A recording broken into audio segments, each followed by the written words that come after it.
First of all, I would like to thank every one of you who came here at Saturday morning to listen to our presentations. And I would say it's a huge honor to me that I will be the first one to present at this conference. I would like to give my gratitude to the DevCon organizers for giving me the opportunity to present at this year's DevCon.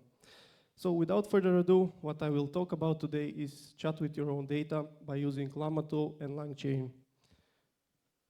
But before that, let me introduce myself to everyone here. My name is Tashko Pavlov. I am currently a data engineer at Kim Plus Karta. I'm also a data scientist. It depends on the day, I would say. These are my social media platforms, so you can find me on LinkedIn here. I have some repos present on GitHub, and don't hesitate to email me if you have any questions regarding the presentation or overall. If you have any questions, feel free to reach out to me. So this is me, which is okay, but today is not about me. Today is about why a chatbot on my data, right? Why would we want a chatbot which has access to our data? And the reason why we want such thing is, imagine today's world where we have too much data. So if we open even the mobile now, we will see that we have data when we use the social networks, right? So we are scrolling through Instagram, we have thousands and thousands of posts. If we open Twitter, we have thousands and thousands of Twitter, right? And we cannot simply go through them all. The idea here is, how can we utilize today's generative AI in order to chat with our own data?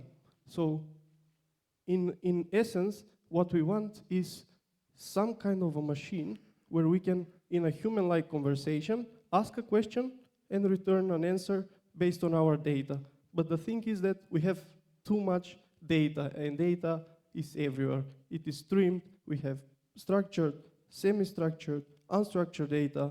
Data is streaming, and it can get hard to get grasp of all of this data. So what is the general idea? We would like some kind of a system which serves as a person, let's say, sitting at a counter, and you ask a question. He takes, okay, this is your data, this is the most similar content, and here you go, the answer, right? But we don't want someone to wait there and answer our questions.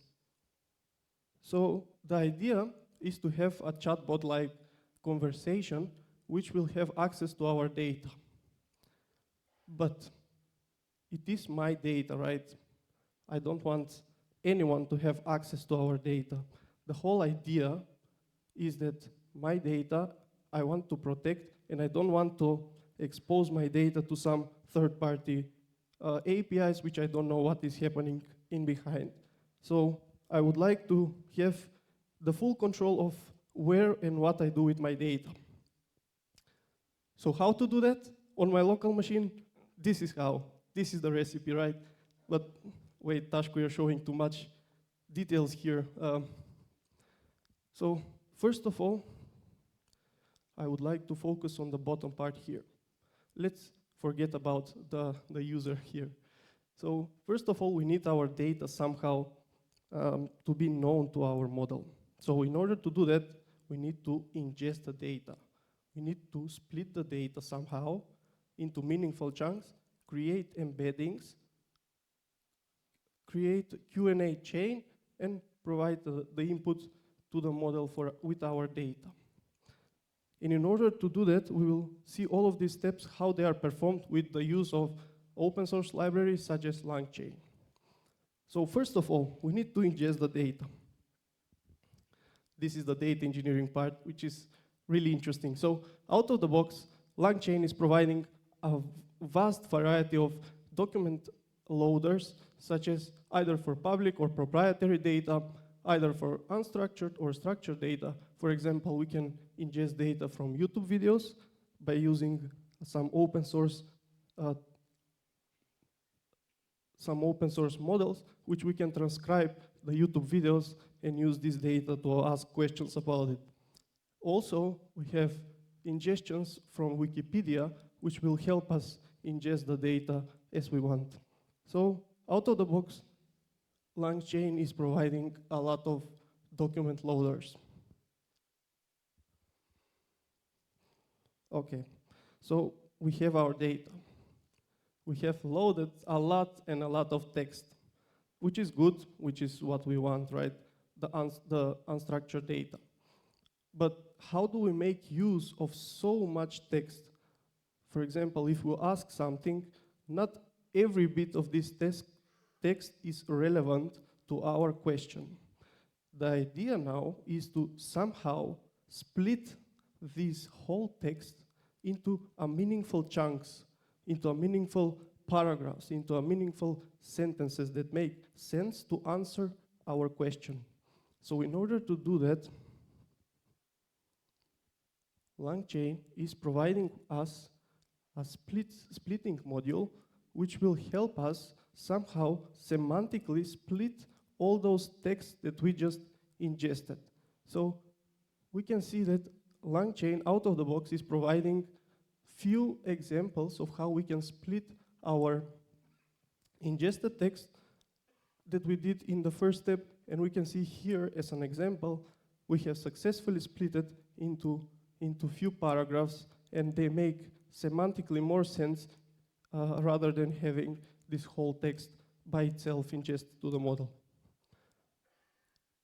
Okay, we have ingested the data. We have split the data into meaningful chunks, which will help us retrieve only the relevant information, right?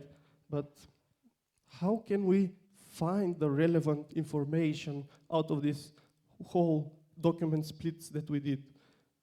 And to do that, we are creating embeddings. But what are vector embeddings, right? Vector embeddings are actually vector representation of an input text in an n-dimensional vector space. But what does this mean, right? So we have some text, we are converting it with some open source models into a vector with n dimensions, and with the help of these vectors, we can retrieve all the similar documents that we just splitted in our previous step. So just to give you an intuition into how we can think of these vectors, we can see an example here, and let's focus on the example for the cat. And we have here 4 different features that we will describe the cat as. So we have, is it an animal? From 0 to 1, so we are pretty sure it's an animal. Is it fluffy? Yeah, we're pretty sure it's fluffy. Is it dangerous? Here and there it can get dangerous, right? Is it spooky? I don't believe so. So having these 4 features, we can give it a context to the cat as a word, right? And here we can plot it either for fluffiness or animal, and we can see that the cat is up there because it's fluffy and it's also an animal. So the idea of these embeddings, if we see it on a 2-dimensional plane, we can see that the idea is to give the words some meaning, right? We want to embed the whole context of a word and group them all together in a clusters. So later when we ask some question about vehicles, our question will be somewhere here near the vehicles cluster, and we can retrieve all the relevant information about the vehicles. So this is the general intuition of what embeddings are. Okay, so as we saw, we ingested the data, we split the data into meaningful chunks, we created embeddings which will help us contextually embed the information into numerical representation, and now we need to somehow keep these embeddings somewhere. So in this case, we are creating a vector database in which we will store our vectors. The idea of this vector database is to have a place to store them, but also to have an engine from which we can query the embeddings, right, to retrieve them. And in order to retrieve them, the idea is we have some query, which is not an SQL. In this case, it's embedding. So we are looking for a cat, which is orange, right? And the vector database is searching in the vector space, which is about cats, and we are returning two results, in this case, the orange and the purple cat, which with the similarity to the query. So this is the general idea of the vector database. So out of the box, LangChain is providing a lot of retrieval methods which we can use to utilize this feature. So first of all, we will see, we saw how we can retrieve the data which is most similar, right? We are just retrieving the similar embeddings to our query. Now, there are some cases where this might not always be the case, because we don't want to return or to retrieve the texts that are most similar. And in such cases, when we want to enforce some diversity in the results, we are using the maximum marginal relevance retrieval, which can help us provide some diversity in the results, right? For example, if I ask a question about black mushrooms, and in my vector database, I have few texts that mention black mushrooms, but there is somewhere in the data where a sentence is saying that, but this and this mushroom with the name is poisonous, right? And we want to retrieve this data from the vector database. And in order to do that, we are using some diversity in our query. So in order to do that, to use the MMR, we are querying the vector database, we are fetching the most similar responses, and then the most diverse are returned to our query. Another also interesting retrieval method is the LLM-aided retrieval. The idea here is that we can utilize the vector database metadata query engine. So the idea is that sometimes we have a query where it says, what are some movies about aliens made in 1980, right?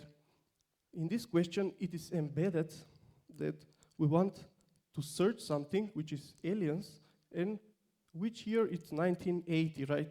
And we can utilize an LLM call, which is called self-query retriever, and we can, with the help of the LLM, retrieve or find that we are filtering for a year, which is 1980, and a search term, which is about aliens, and we will retrieve all the documents.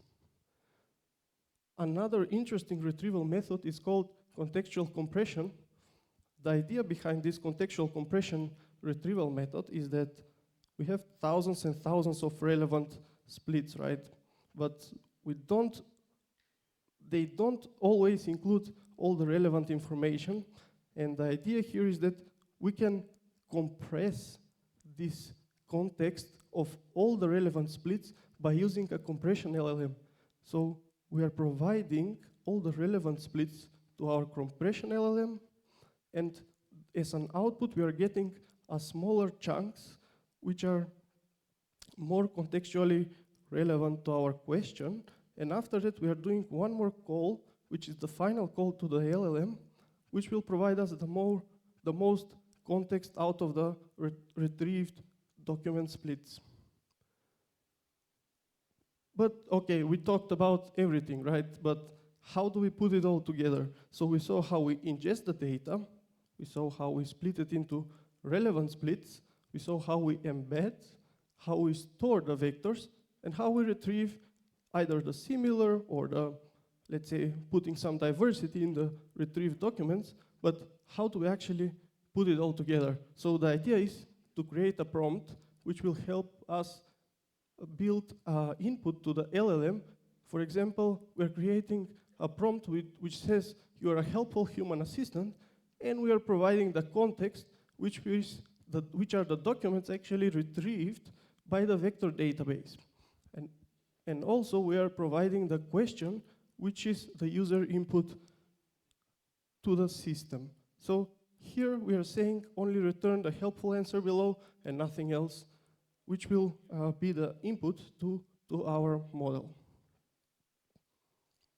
Okay, going back to our first image or diagram, we can now focus on the upper part. So we have a question from the user, which is the input to our model, which is a call to our LLM model, together with the weights of the model and the chat history. The whole model is creating a standalone question based on the memory or the chat history that the user and the LLM had. It creates a standalone question, and it's creating a similarity search in order to retrieve the most similar documents out of the database. And based on this, we are creating a QA chain, or in our case, we are creating conversational like chain with the model, which will create the prompt and give LLaMA2, in our case, the input to the model. And the output of the model is providing us with the answer based on the context or the most relevant documents. But let's not forget the most important bit. We talked about everything, but except the most important bit, which is in actuality the glue that sticks everything together, right? Without this, the LangChain doesn't make sense because we cannot get a human-like response. So in our case, I used LLaMA2, which is large language model meta AI, which is a family of pre-trained models. It is an open source with an open architecture. You can check out their research paper. They did a few flavors, so we have the 7 billion, 13 billion, and 70 billion parameters. And one important thing about this model is that it offers a context length of 4,096 tokens, which gives us the flexibility to provide a really detailed query prompt that is the input to our model, right? So we can say things like, hey, you're a helpful assistant, this and this is the context, this is the question, provide us the answer. This all gets embedded and is input to the token, which is really great when we want to get creative with the model prompt. And LLaMA2 out of the box is fine-tuned for chat models, for a dialogue models, for 7 billion, 13 billion, and 70 billion parameters, and it is available at Hugging Face. But enough of talking, let's see if this actually works, right? So here, I will show you one demo that I created for this purpose. So I took the liberty to scrape some data from DevCon website. Apologies to the organizers. And let's ask, could you tell me what DevCon is? Okay, let's see what happens. So currently what it does is it creates a few chains, so hence the name LangChain, right? So first of all, we have created the conversational retrieval chain. This conversational retrieval chain will help us find the most similar documents by using the retriever. And this retriever that I used in my case is the MMR retriever, which provides some diversity in the results that it captures from the vector database. So it will take some time, approximately 3 minutes, because it is running currently on my local machine. I'm not making a call to some third-party APIs or models like ChatGPT, right? Everything is executed here, and I'm using the pre-trained 7 billion parameters model for LLaMA2. And as an input to the model, we are providing as a context the documents that we retrieved, together with the question that I just asked. Hi, could you tell me what DevCon is? And hopefully it will return an answer soon. So this is, I would say, the blueprint of how you can chat with your own data by using LLMs. Okay, let's see what it returns based on the documents that I provided. You can check the answer and tell me if it's right?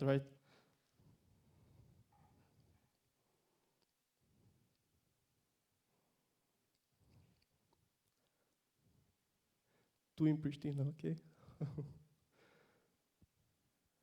Okay, but you get the idea. So we asked a question, we embedded our question, we are trying to retrieve the most similar texts from the vector database by using the retrieval methods. And we are providing as a context all these relevant documents together with the question, which is the prompt and the input to the actual model call. And as an output to the LLM, it is providing us with the interesting, very human-like answer. So to get back on my presentation, I would like to give a final note to my presentation and give you some pros and cons about the open source and closed source models. For example, in this case, we have LLaMA2 and ChatGPT. Why I used LLaMA2 instead of using some, let's say, ChatGPT-like model is because it's open source. It's freely to use. I created everything on my local machine, which is not that great, right? I don't have even GPU, because all of these models are GPU intensive, and I had the opportunity to make it on my local machine. So the idea is that ChatGPT, when I say ChatGPT, I mean on GPT 3.5, is released in November 2022, whereas LLaMA2 is newer. It's in July 2023. We even have LLaMA3 now. So it has a knowledge on more recent data, but the size of training is unknown. And for ChatGPT, it is trained on data until June 2021. It is trained on around 570 gigabytes of data from all around the internet, and it is released in 3 flavors, 1.3 billion, 6 billion, and 175 billion parameters, which is huge and uncomparable to the LLaMA2, which has 7, 13, and 70 billion parameters. So out of the box, LLaMA2 comes fine-tuned for chat use cases, which we just saw, right? I'm using out of the box model. I'm not even pre-training it on our own data. I'm just using the RAG system to retrieve the most similar documents.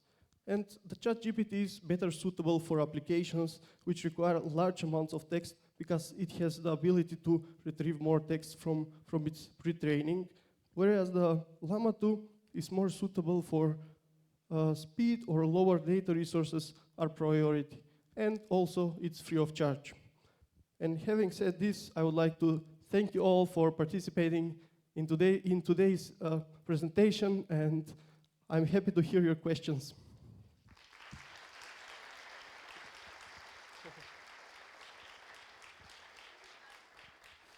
Thank you, Tashko, for this great presentation. That was very educative, especially I like how when you had to decide whether cats are dangerous, we were like, you never know. Let's put middle value. So, what kind of questions do you have for Tashko? Put your hands up and I'll make sure that you get the microphone. So we do have a question over here. Also, people upstairs, I am paying attention to you as well. So if you have questions, just pop your hand up and we'll make sure you get the microphone.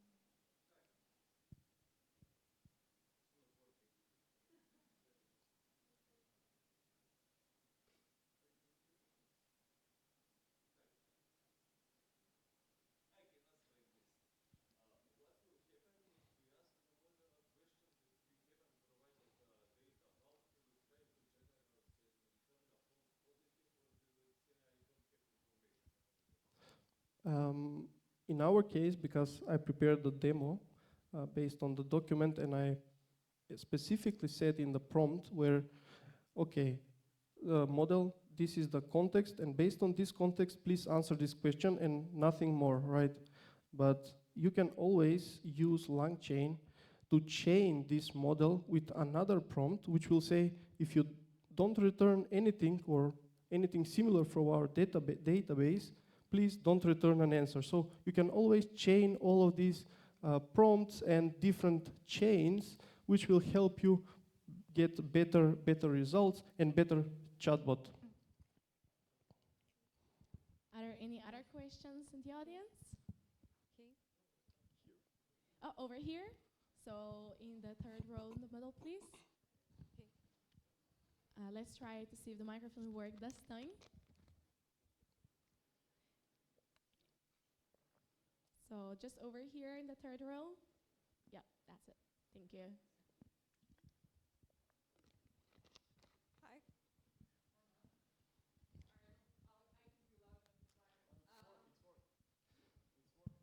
Cool. So my question is more so, what would exactly be the use case scenario for this? Just because you said that it's a matter of chatting with your own data, and you mentioned that moment of security. I would like to hear a little bit more in depth about, because again, it is your personal information. You don't really want anyone accessing that. So that's what I'm curious. And also like something where I can realistically grasp where I would be using this. Like, Yeah. Oh, sorry. Okay. Thank you for your question. Exactly. So I mentioned about how we want to be protective of our data, and that is why I said that this model is running currently on my local machine without having the hidden cause or some hidden things that might happen when we ask ChatGPT API. So the idea here is that what I ask is currently going into my own machine. The model is not utilizing it in the wrong way. I'm giving it specifically that this is the data that I'm going to ask about, and I'm sure that it doesn't have any hidden things happening in behind, because as I said, we are not calling any third-party model here. Where we could use this is, for example, we have policies in our companies, right? And we don't want these policies to go somewhere, I don't know, to a third party where we don't know the hidden things that might happen. And in our company, we can create a model like this, which will run on our, let's say, servers that we have. And we are sure that we don't have some third parties accessing this data, because everything is getting executed on the server that we created the chatbot at. So it is currently running locally without the hidden things happening in behind. I hope this answers your question. If not, yeah.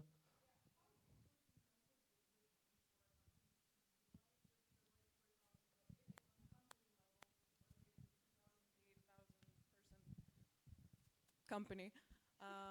So how much would, because like just this, which is running on your local machine right now, took a while. And if no third party is involved, like obviously you want to get data in a very timely manner. So where does that come into play? Yeah, okay. So there are a few things that can tweak this performance. First of all, we can use bigger model, which will provide us more context and give us better results. Second of all is a better hardware. I'm currently using a CPU, and that's why it was taking a lot more time than it should be. Because if we use a GPU-based hardware, we will get fast results and better results if we use the better model, which is the 70 billion parameters in this case. So I would say better hardware and better model. As an example, use GPUs, because these models are really GPU intensive when it comes to performance. All right, I'm afraid that's the time we have for questions with Tashko, but I can definitely see that you can catch up with him during the coffee break. They say a good Q&A session is the one that raises even more questions, and I think, Tashko, you definitely did that. People will find you at the break. Give it one more round of applause for Tashko.